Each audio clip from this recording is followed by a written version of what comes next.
Hello friends, எல்லாருக்கும் வணக்கம். இன்றைக்கி நம்ம சேனலில் நம்ம வந்து ப்ரான் கிரேவி பார்க்க போகிறோம். இது வந்து ரெஸ்டாரண்ட் ஸ்டைலில் எப்படி செய்கிறது அப்படின்னு சொல்லிட்டு பார்க்கலாம். ரொம்ப சூப்பராக செஞ்சிடலாம். ஈஸியான மெத்தட் தான். வாங்க இதை எப்படி செய்யலான்ட்டு பார்க்கலாம். எறா வந்து நம்ம நார்மலாக கடையில் வாஷ் பண்ணி கொடுக்குறப்ப அந்த மேலே ஒரு கருப்பாகவும் கீழே ஒரு கருப்பு இருக்கும். அதை வந்து வாஷ் பண்ணாமல் கொடுத்துருவாங்க. நம்ம கண்டிப்பாக அதை எடுத்துருங்க. அதை ஜஸ்ட்டு நீங்கள் கத்தியை வச்சு லைட்டாக பண்ணிங்கன்னா கூட மேலே வந்துடும். அதை நம்ம எடுத்துடலாம். மேலேயும் கீழேயும் எடுத்துருங்க. இந்தமாதிரி பெரிய எறாவாக இருந்துச்சுன்னா கண்டிப்பாக வந்து நம்ம நைஃப் வச்சு சின்ன சின்னதாக நம்ம வந்து குத்தி விட்டுட்டிங்கன்னா நல்லா அந்த நம்ம செய்கிற கிரேவியோட டேஸ்ட்டு வந்து நல்லா உள்ளே இறங்கியிருக்கும். அதனால் நீங்கள் அந்த மாதிரி செஞ்சு வச்சுக்கோங்க. இப்போ நம்ம தேவையான பொருள்லாம் ரெடி பண்ணி வச்சுருக்கேன். இப்போ நம்ம செய்ய ஆரம்பிச்சிடலாம். எண்ணெய் வந்து ஒரு 4 டேபிள் ஸ்பூன் அளவுக்கு எண்ணெய் ஆட் பண்ணியிருக்கேன். இப்போ 1 டேபிள் ஸ்பூன் கடுகு ஆட் பண்ணியிருக்கேன். அது கூட ஒரு 1.5 டேபிள் ஸ்பூன் சோம்பு ஆட் பண்ணிக்கலாம். சோம்பு வந்து ரொம்ப முக்கியம். கண்டிப்பாக சோம்பு ஆட் பண்ணுங்கள். அப்போ தான் ரொம்ப சூப்பராக இருக்கும். கூட வந்து கருவேப்பிலை, ஒரு கொத்து அளவுக்கு கருவேப்பிலை ஆட் பண்ணிக்கலாம். இப்போ ஒரு 3 வெங்காயம் ஸ்லைஸ் பண்ணி வச்சுருக்கேன். அது கூட 3 பச்சை மிளகாய், அதையும் நம்ம இது கூட ஆட் பண்ணிக்கலாம். இந்த வெங்காயமும் பச்சை மிளகாவும் பார்த்திங்கன்னா நல்லா வதங்கிடணும். ஏன்னா நம்ம கடைசியாக வந்து வேக வைக்கிற அந்த எறா பார்த்திங்கன்னா கொஞ்சம் நேரத்தில் வெந்துடும். அதனால் எல்லாமே வந்து பர்ஃபெக்டாக வந்து நமக்கு ஃப்ரை ஆகிருக்கணும். அப்போ தான் டேஸ்ட் வந்து பார்த்திங்கன்னா பர்ஃபெக்டாக இருக்கும். அதனால் வெங்காயம் பாருங்கள் இந்த அளவுக்கு நல்லா வதங்கி வந்திருக்கணும். இப்போ இஞ்சியும் பூண்டியும் தட்டி ஆட் பண்ணிக்கோங்க. பேஸ்ட்டாக ஆட் பண்ணிங்கன்னா அந்த கிரேவியோட டேஸ்ட்டுக்கு வந்து அது அப்படியே மிங்கிள் ஆகிடும், ஒரு மாதிரி மெர்ஜ் ஆகிடும். அதனால் நீங்கள் நல்லா தட்டி ஆட் பண்ணிக்கோங்க. அப்போ சாப்பிட்றப்ப இஞ்சி பூண்டு டேஸ்ட்டு வந்து சூப்பராக இருக்கும். இந்த மாதிரி ஆட் பண்ணிவிட்டு அதையும் நல்லா ஃப்ரை பண்ணி விட்டுக்கோங்க.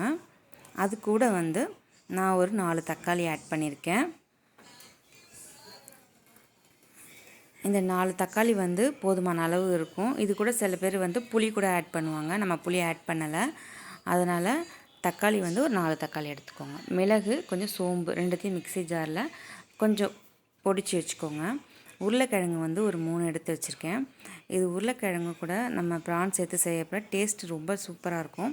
அதனால் நான் வந்து உருளைக்கிழங்கு சேர்த்துருக்கேன். உங்களுக்கு உருளைக்கிழங்கு வேண்டாம் அப்படின்னா நீங்கள் அதை விட்டுடுங்க. அப்படியே செய்யலாம். கிரேவி சூப்பராக இருக்கும். இது கூட வந்து மஞ்சத்தூள் கொஞ்சம் ஆட் பண்ணிக்கலாம். ஒரு 1/4 டேபிள் ஸ்பூன் வந்து மஞ்சத்தூள் ஆட் பண்ணியிருக்கேன். இதை எல்லாத்தையும் சேர்த்து மிக்ஸ் பண்ணும்போதும் இதில் எல்லா ப்ராசஸும் பார்த்திங்கன்னா எண்ணெய் வெளியில் வரணும். ஒவ்வொரு ப்ராசஸுக்குமே வந்து வெளியில் எண்ணெய் வந்ததுக்கப்புறமா நீங்கள் செஞ்சிங்கன்னா தான் கிரேவி வந்து ரொம்ப சூப்பராக இருக்கும். எண்ணெய் இந்த அளவுக்கு இருந்தால் தான் கிரேவி டேஸ்ட்டாக இருக்கும். ட்ரையாக இருந்தால் இது நல்லா இருக்காது. அதனால் கொஞ்சம் ஆட் பண்ணிக்கோங்க.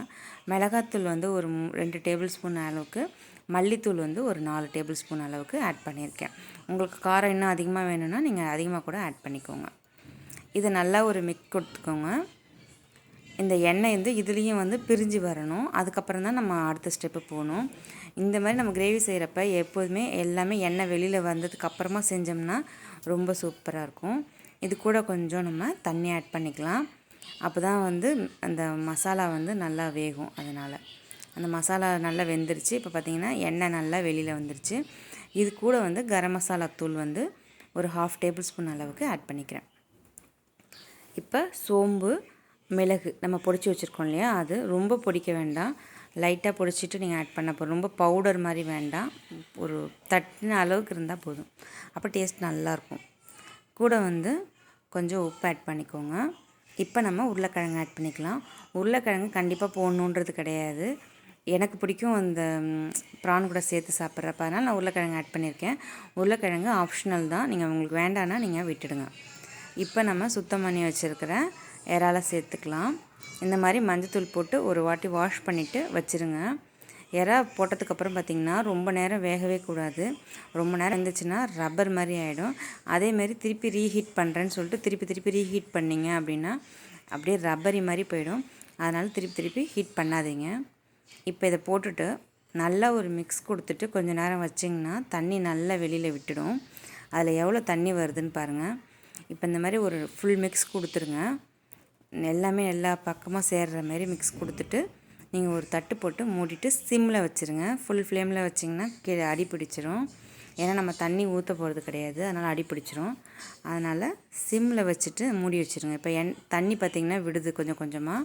இப்போ நம்ம தட்டை மூடிட்டு திருப்பி திறந்து பார்க்கலாம். பார்த்திங்கன்னா உங்களுக்கு தெரியும், நல்லா வந்து எண்ணெயும் வெளியில் வந்துருச்சு. இது கூட வந்து பூண்டு ஒரு 4 பூண்டு அளவுக்கு தட்டி ஆட் பண்ணிக்கோங்க. இது ஃபைனலாக தான் சேர்க்கணும். அப்போ தான் அந்த கிரேவியோட டேஸ்ட்டு செமையாக இருக்கும். இதை ட்ரை பண்ணி பாருங்கள். இது ஒரு சின்ன டிப் தான். உங்களுக்கு பூண்டு பிடிக்காதுன்னா நீங்கள் விட்டுடுங்க. ஆனால் கடைசியாக பூண்டு போட்டிங்கன்னா அந்த கிரேவியோட டேஸ்ட்டு செமையாக இருக்கும். கண்டிப்பாக ட்ரை பண்ணி பாருங்கள். இது அவ்வளோதான். இப்போ நம்ம கிரேவி ரெடி ஆகிடுச்சு. இது கூட வந்து நம்ம கொஞ்சம் கொத்தமல்லி தழை ஆட் பண்ணிவிட்டு நம்ம வந்து சிம்மில் கொஞ்சம் நேரம் வச்சு ஆஃப் பண்ணிடலாம். கிரேவி பர்ஃபெக்டாக ரெடி ஆகிடுச்சு. நீங்கள் வந்து இறாலை வந்து எடுத்துகிட்டு லைட்டாக ஒரு ப்ரெஸ் கொடுத்து பார்த்திங்கன்னா உங்களுக்கு இறா வெந்திருக்கா இல்லையான்னு தெரிஞ்சிடும். நீங்கள் ஆஃப் பண்ணிவிடுங்க. மினிமமாக அது வேகிறதுக்கு பார்த்திங்கன்னா ஒரு இப்போ இந்த இறா வந்து கொஞ்சம் பெரிய இறாவாக இருக்கிறதுனால உங்களுக்கு ஒரு 5 மினிட்ஸ் ஆகும். இதே சின்ன இறாவாக இருந்தால் இன்னும் கூட சீக்கிரமாக வெந்துடும். அதை விட குவான்டிட்டியும் அதிகமாக இருக்கிறதுனால கொஞ்சம் லேட் ஆச்சு. 5 மினிட்ஸ் மீடியம் ஃப்ளேமில் நான் வச்சுருந்தேன். அதனால் 5 மினிட்ஸ் ஆச்சு. சின்னதாக நீங்கள் கொஞ்சம் கம்மியாக செய்கிறீங்கன்னா ஒரு 3 மினிட்ஸ்லேயே கூட வெந்துடும். இப்போ நம்மளோட சூப்பரான எறா கிரேவி ரெடி ஆகிடுச்சு. இப்போ நம்ம ரெஸ்டாரண்ட் ஸ்டைல் சொல்லிட்டோம் இல்லையா, அதனால் மேலே வந்து கார்னிஷிங்காக கொஞ்சம் வெங்காயமும் கருவேப்பிலையும் நல்லா ஃப்ரை பண்ணி எடுத்துக்கலாம். வெங்காயம் வந்து நல்லா நமக்கு ப்ரௌன் கலராக வரும் இல்லையா, அந்த அளவுக்கு கொஞ்சம் வரணும். அந்த அளவுக்கு ஃப்ரை பண்ணிடலாம். இந்த எண்ணெயோடு கொட்ட வேண்டாம். எண்ணெயை எடுத்துகிட்டு நீங்கள் வெங்காயமும் அந்த கருவேப்பிலையும் மட்டும் ஆட் பண்ணி கார்னிஷிங் பண்ணிட்டிங்கன்னா சூப்பரான எறா கிரேவி ரெடி ஆகிடுச்சு. இது சப்பாத்திக்கு, தோசைக்கு எல்லாத்துக்கூடயும் சூப்பராக இருக்கும். சாம்பார் சாதத்துக்கு கூட சேர்த்து சாப்பிட்டா கூட செம்மையாக இருக்கும். நீங்களும் ட்ரை பண்ணி பாருங்கள். ட்ரை பண்ணி பார்த்துட்டு கண்டிப்பாக எனக்கு கமெண்ட் பாக்ஸில் கமெண்ட் பண்ணுங்கள். வேறு ஒரு சூப்பரான வீடியோவில் பார்க்கலாம். அது வரைக்கும் பை பாய்.